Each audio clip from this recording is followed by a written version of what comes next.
Pasti banyak dari kalian yang pernah memiliki pesawat mainan dari styrofoam murah seperti ini seharga $2.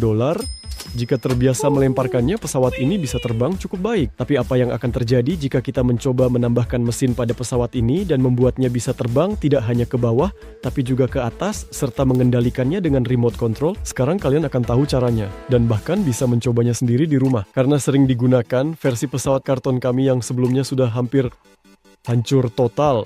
Dan pesawat itu akan diambil suku cadangnya untuk versi baru yang lebih keren.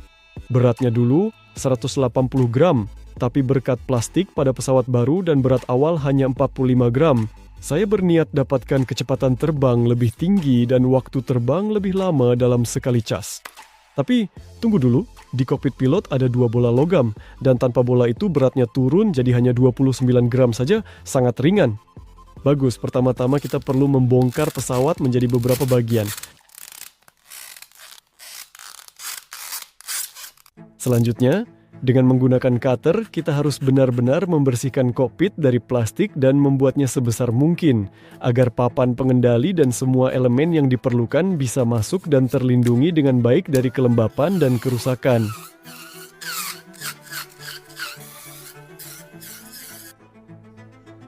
Hal yang sama juga harus dilakukan pada penutup kokpit karena penutupnya sangat tebal.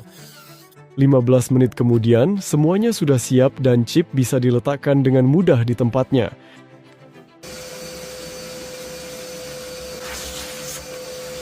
Selanjutnya, saya harus menyiapkan platform untuk memasang mesin. Cara yang paling mudah adalah dengan memotong sedikit bagian hidung pesawat, menggunakan pisau cutter. Namun akan lebih baik lagi jika saya memotong alur sesuai bentuk rangka, dudukan mesin, dan kabel-kabel yang keluar. Solder panas melelehkan styrofoam seperti pisau memotong mentega. Sekarang semuanya pas dengan sempurna. Saya memutuskan untuk tidak memasang mesin secara kaku dengan lem atau paku, melainkan menggunakan gantungan yang fleksibel. Untuk itu, saya akan menggunakan karet seperti ini yang saya kaitkan secara khusus ke telinga mesin. Dan sebuah stik kayu biasa yang harus saya tusukkan ke kabin pesawat. Potong ujung-ujungnya, sisakan sedikit bagian di luar. Dan sekarang, karet yang terpasang pada mesin bisa dikaitkan ke stik ini. Jadi, jika terjadi kecelakaan, baling-baling dan mesin tidak akan rusak, melainkan hanya terlepas dari tempatnya, dan saya bisa dengan mudah memasangnya kembali. Agar pesawat bisa berbelok di sayapnya, perlu dibuat aileron yang bisa bergerak. Jadi, dengan bantuan penggaris logam dan cutter, saya memotong sepenuhnya dari setiap sayap. Alasannya untuk potongan sebesar ini. Setelah itu, saya memotong sedikit bagian dari sisinya dengan sudut 45 derajat. Sekarang Anda akan mengerti untuk apa ini. Selanjutnya, dengan mengambil sepotong lakban yang diperkuat, aileron ini harus ditempelkan kembali ke tempatnya, di mana lakban akan berfungsi sebagai penghubung yang fleksibel, sehingga memungkinkan aileron bergerak tidak hanya ke atas, tetapi juga ke bawah berkat penghilangan sebagian kecil bagiannya tadi. Tindakan yang sama di luar kamera juga saya lakukan pada elevator di ekor pesawat. Sekarang kita harus melepas semua suku cadang dari donor kita yang akan kita gunakan untuk memodifikasi drone buatan Tiongkok kita. Stepan melihatnya dan berkata bahwa kita memiliki terlalu sedikit servo untuk menggerakkan keempat elemen pada pesawat. Karena terburu-buru, saya tidak mengerti maksudnya dan melanjutkan pekerjaan. Servo pertama akan kita pasang di atas, di belakang kokpit pilot. Kita harus memotong cekungan agar servo tersebut menonjol seminimal mungkin, sehingga tidak terlalu memengaruhi aerodinamika pesawat. Pada aileron itu sendiri, kita harus membuat satu celah di masing-masing tempat kita akan memasang dudukan untuk kawat. Meskipun kita juga bisa membuatnya sendiri dari stik kayu. Sekarang saya mengambil kawat biasa dari toko bangunan dan membengkokkannya dengan tang. Seperti ini caranya. Setelah itu, satu ujung saya masukkan ke servo dan ujung lainnya kedudukan di aileron. Bagus ya, semuanya berfungsi. Tapi sekarang saya menemui masalah yang tadi disebutkan oleh Stiopa. Untuk bagian depan pesawat, kita hanya punya satu servo, sedangkan aileronnya 2 kali lebih banyak. Tapi untungnya dalam paketnya, setiap servo dilengkapi dengan konstruksi berbentuk salib seperti ini yang dipasang pada servo menggantikan tuas biasa. Dan sekarang dengan menghubungkannya dari kedua sisi, kita bisa mengendalikan 2 sayap hanya dengan satu servo motor. Sekarang saatnya menyiapkan tempat pemasangan kedua di bagian ekor pesawat dengan memasang servo di sana menggunakan lem tembak. Dengan cara yang sama, kita pasang dudukan dan kawat yang cukup panjang, tapi di sini situasinya bahkan lebih rumit.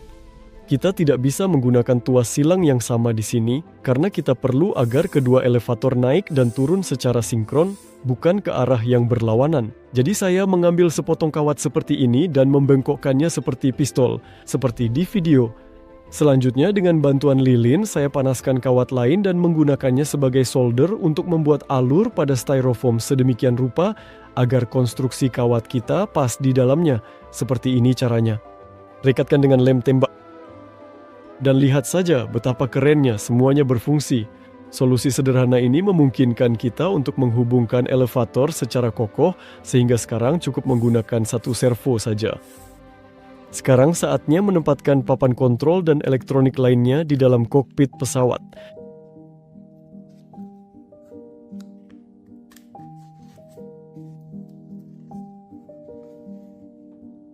Sangat penting untuk menempatkan baterai dengan benar agar titik keseimbangan berat pesawat berada di bawah sayap depan. Dengan menghilangkan sebagian bodi pesawat di bagian bawahnya, saya menempatkan baterai di sana yang akan memberi daya pada mesin utama dan servo. Port pengisian daya juga saya pasang di lubang pada bodi agar tidak basah oleh embun yang mungkin ada di rumput. Tutup kokpit pesawat saya putuskan untuk dipasang dengan 2 magnet kecil yang akan menempel pada 2 sekrup di bodi. Sepertinya cukup kuat menempel. Kita pasang mesinnya,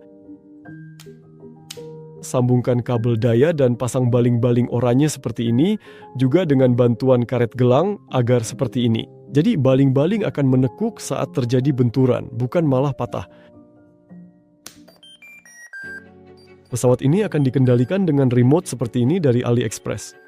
Dan setelah beberapa pengaturan, saya memeriksa kerja servo.